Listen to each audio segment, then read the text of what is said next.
Hello guys, welcome to Crick 360 match number 44 Chennai super Kings versus Mumbai Indians, the clash of Titans లేదంటే El Clasico ఏదైనా అనొచ్చు ఒకప్పుడు. కాకపోతే ఈ సీజన్ లో మాత్రం కాదు, ఎందుకంటే రెండు టీంలు ప్రస్తుతానికి అయితే చాలా ఇబ్బందుల్లో ఉన్నాయి. ఆల్మోస్ట్ ఇంకా వాళ్ళైతే ముంబై ఇండియన్స్ వాళ్ళు ఈ మ్యాచ్ ఓడిపోతే కనుక అవుట్ ఆఫ్ ద టోర్నమెంట్ వెళ్ళిపోయేంత పరిస్థితుల్లో వాళ్ళు ఉన్నారు. ఎందుకంటే 9th ప్లేస్ లో ఉన్నారు. 8 మ్యాచెస్ ఆడి 2 మాత్రమే గెలిచి. ఇంకా ఆ తర్వాత వచ్చేసి వేరే చెన్నై సూపర్ కింగ్స్ వాళ్ళ విషయానికి వచ్చేసి ఈ యొక్క మ్యాచ్ ఓడిపోయారంటే కనుక వాళ్ళు టోర్నమెంట్ లో నిలవాలంటే గెలుస్తూనే ఉండాలి.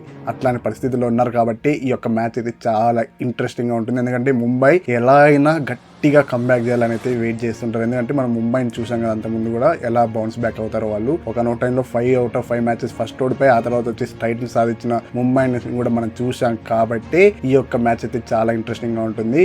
అంతకుముందు వచ్చేసి చెన్నై సూపర్ కింగ్స్ వాళ్ళు ఈ సీజన్ లో రివర్స్ పిక్చర్ లో చూసుకుంటే కనుక వాంకడేకి వెళ్ళి వాళ్ళ కోటను బద్దలు కొట్టారు కదా. ఇప్పుడు మరి చిదంబరం వేదికగా జరిగిపోయే మ్యాచ్ లో ముంబై ఇండియన్స్ వాళ్ళు వీళ్ళ కోటను బద్దలు కొడతారు లేదో చూడాలి. సో చూడాలంటే కనుక ఈ వీడియో అయితే మీరు లాస్ట్ దాకా చూడండి. ఎందుకంటే చిదంబరం స్టేడియం కి సంబంధించిన పిచ్ రిపోర్ట్, వెదర్ ఫోర్కాస్ట్, ఆ తర్వాత వచ్చేసి ఈ టీమ్ కి సంబంధించిన హెడ్ స్టాట్స్, ఆ తర్వాత వచ్చేసి టీమ్ కాంబినేషన్ సెర్చ్ చేసుకుని ఏమాత్రం సుత్తి లేకున్నట్టు వీడియో అయితే తొందరగా కంప్లీట్ చేద్దాం. అందుకంటే ముందు మీకు ఏ పాయింట్ ఆఫ్ టైం లో మా యొక్క వీడియో నచ్చుతుందో ఖచ్చితంగా వీడియోని లైక్ చేసి సబ్స్క్రైబ్ చేసుకోండి. ఎందుకంటే సబ్స్క్రైబ్ చేసుకోవడం చాలా ఇంపార్టెంట్.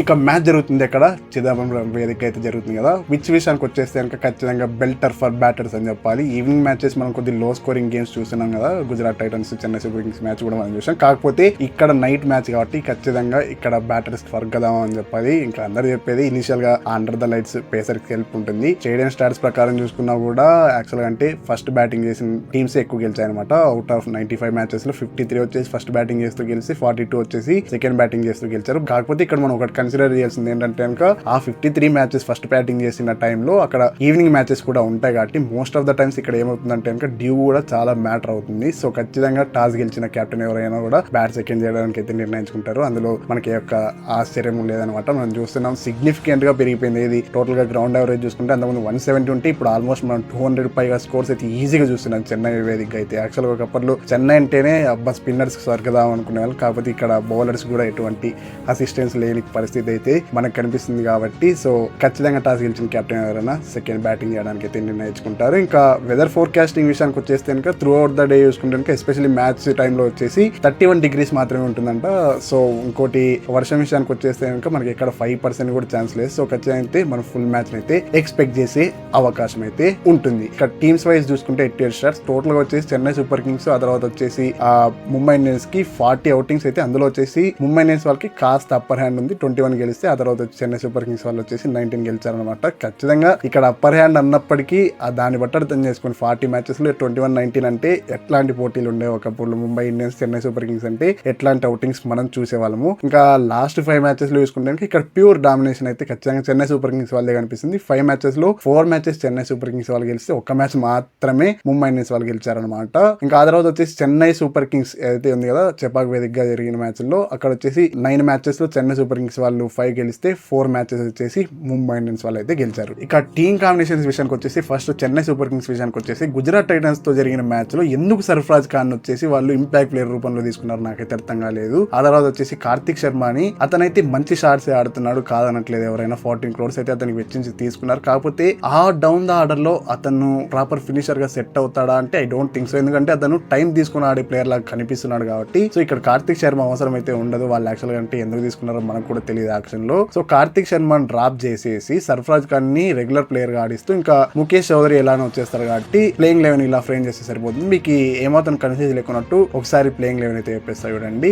ఫస్ట్ ఓపెనర్స్ వచ్చేసి Ruturaj Gaikwad, Sanju Samson, followed by Urvil Patel at number 3, Sarfaraz Khan at number 4, Dewald Brevis at number 5, Shivam Dube at number 6, Jamie Overton at number 7, Akeal Hosein at number 8, Anshul Kamboj at number 9, Noor Ahmad at number 10, Mukesh Choudhary at number 11. ఇక వాళ్ళు కావాలనుకుంటే extra bowler కావాలనుకుంటే కనుక గుర్జప్ని సింగ్ తీసుకోవచ్చు. లేదంటే ఒకవేళ batting ఏమైనా కొలాప్స్ అయిన టైంలో కావాలంటే ప్రశాంత్ వీర్ని తీసుకోవచ్చు. ఇంకా చెన్నై సూపర్ కింగ్స్ గురించి ఏదైనా మాట్లాడాలి అంటే వాళ్ళ పరిస్థితి ఈ సీజన్ లో ఎలా ఉందంటే ఒక్కసారిగా ఉవ్వెత్తున పైకి లేస్తున్నారు, ఆ తర్వాత వచ్చేసి పాతాలని పడిపోయినట్టుంది. ఎందుకంటే ఒక కంప్లీట్ గేమ్ మనం ముంబై ఇండియన్స్ మీద చెన్నై సూపర్ కింగ్స్ వాళ్ళు ముంబై ఇండియన్స్ చిత్తు చేస్తూ గెలిస్తే అదే కంప్లీట్ గేమ్ ని గుజరాత్ టైటన్స్ కి వీళ్ళు సమర్పించేసుకున్నారు. చూసాం కదా, అక్కడ స్కోరు తక్కువ చేయడం, ఆ తర్వాత వచ్చి పెద్ద వికెట్లు కూడా తీసుకోకపోవడం, లేకపోవడంతో వాళ్ళు 16 ఓవర్లో ఏమో మ్యాచ్ గెలిచేశారు గుజరాత్ టైటన్స్ వాళ్ళు. ఆ టీస్ తో గెలిచేశారు సుదర్శన్ ఒక క్లాస్ నాకు. సో ఖచ్చితంగా చెన్నై సూపర్ కింగ్స్ వాళ్ళు అయితే విన్నింగ్ ని ఒక హ్యాబిట్ లాగా మార్చుకోవాల్సిన అవసరం ఎంతైనా ఉంటుంది. ఇక ముంబై ఇండియన్స్ విషయానికి వచ్చేస్తాం. ముంబై ఇండియన్స్ విషయానికి వచ్చేస్తే వాళ్ళని ఏమంటాం చెప్పండి,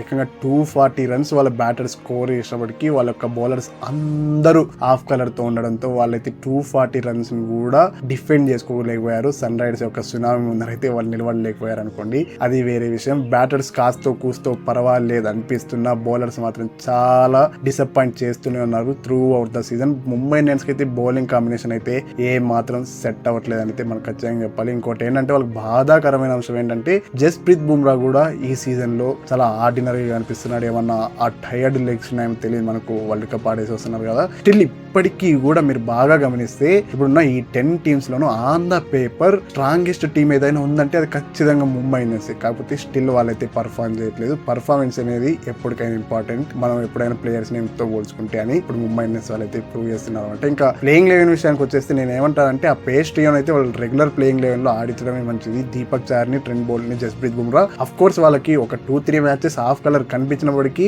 ఎక్స్పీరియన్స్ అనేది ఆల్వేస్ మ్యాటర్స్ కాబట్టి ఖచ్చితంగా ఆ పేస్ ట్రియోను ఆడిస్తూ ప్లేయింగ్ లెవెన్ లో రాబిన్ విన్సన్ కాకున్నట్టు అక్కడ అతను డ్రాప్ చేసి దీపక్ చార్ని రెగ్యులర్ గా ఆడిస్తూ అక్కడ అవసరమైనప్పుడు ఇంపాక్ట్ ప్లేయర్ రూపాన్ని అకార్డింగ్ టు సిచ్యువేషన్ వాడుకుంటే బాగుంటుందని అయితే నా అభిప్రాయం. ఒకసారి మీకు ఏమాత్రం కన్ఫ్యూజ్ లేకున్నట్టు ఆ ప్లేయింగ్ లెవెన్ అయితే చెప్పేస్తా అన్నట్టు. ప్లేయింగ్ లెవెన్ చెప్పే కంటే ముందు రోహిత్ శర్మ విషయానికి వచ్చేస్తే ఇంజరీ అప్డేట్. అతనైతే ఇంకా హార్దిక్ పాండ్యా చెప్పినట్టు అతను ఇంకా పూర్తి స్థాయి ఫిట్నెస్ అయితే సాధించలేదు అన్నట్లయితే చెప్తున్నాను అనమాట. ఆ తర్వాత వచ్చేసి క్వింటన్ డికాక్ కూడా ఇంజరీ అయింది కదా, అతని యొక్క అప్డేట్ కూడా ఏది లేదు. ఇంకా మిచెల్ శార్నర్ అయితే ఆల్మోస్ట్ మనం ఎక్స్పెక్ట్ చేయలేము, అతని యొక్క షోల్డర్ ఇంజరీ వల్ల 1 మంత్ అయితే దూరంగా కాబోతున్నాడు కాబట్టి ఆల్మోస్ట్ టోర్నమెంట్ కూడా రూల్డ్ అవుట్ అని మనం చెప్పొచ్చు అనమాట. ఇంకా ప్లేయింగ్ లెవెన్ చూసేస్తే కనుక openers will be Ryan Rickelton and Will Jack, followed by Suryakumar Yadav at number 3, Hardik Pandya at number 4, Naman Dhir at number 5, Tilak Varma at number 6, Deepak Chahar at number 7, Trent Boult at number 8, Jasprit Bumrah at number 9, Allah Ghazanfar at number 10 and Ashwani Kumar at number 11. అక్కడ కావాలంటే కనుక వాళ్ళు అశ్విని కుమార్ కి ఆ తర్వాత వచ్చేసి robin wins కో వాళ్ళు according to the situation impact player ని స్విచ్ అయితే సరిపోతుంది అనమాట. విన్ ప్రెడిక్షన్ ఎవరిదైనా ఉంటుంది ఈసారి అంటే ఈ మ్యాచ్ లో ఎవరు గెలుస్తారంటే ఖచ్చితంగా అది గివెన్ రీసెంట్ ఫార్మ్స్ అన్ని చూసుకుంటే కనుక చెన్నై సూపర్ కింగ్స్ వాళ్ళకైతే ఆ ఎడ్జ్ ఉందని అయితే నేను ఖచ్చితంగా చెప్పగలను. ఖచ్చితంగా చెన్నై సూపర్ కింగ్స్ వాళ్ళే ఈ యొక్క మ్యాచ్ లో కూడా హాట్ ఫేవరెట్స్ గా దిగుతారు. మనం చూద్దాం ఈ యొక్క మ్యాచ్ ఓడిపోయి Mumbai Indians almost out of the tournament వెళ్ళిపోతుందో, లేకపోతే కనుక చెన్నై సూపర్ కింగ్స్ వాళ్ళు ఈ యొక్క మ్యాచ్ గెలిచి వాళ్ళ అట్లనే బరిలో నిలబడతారు. ఇది ఈ వీడియో అయితే, తర్వాత నెక్స్ట్ వీడియో కలుసుకుందాం. అంతవరకు సెలవు. Thank you so much for watching this video.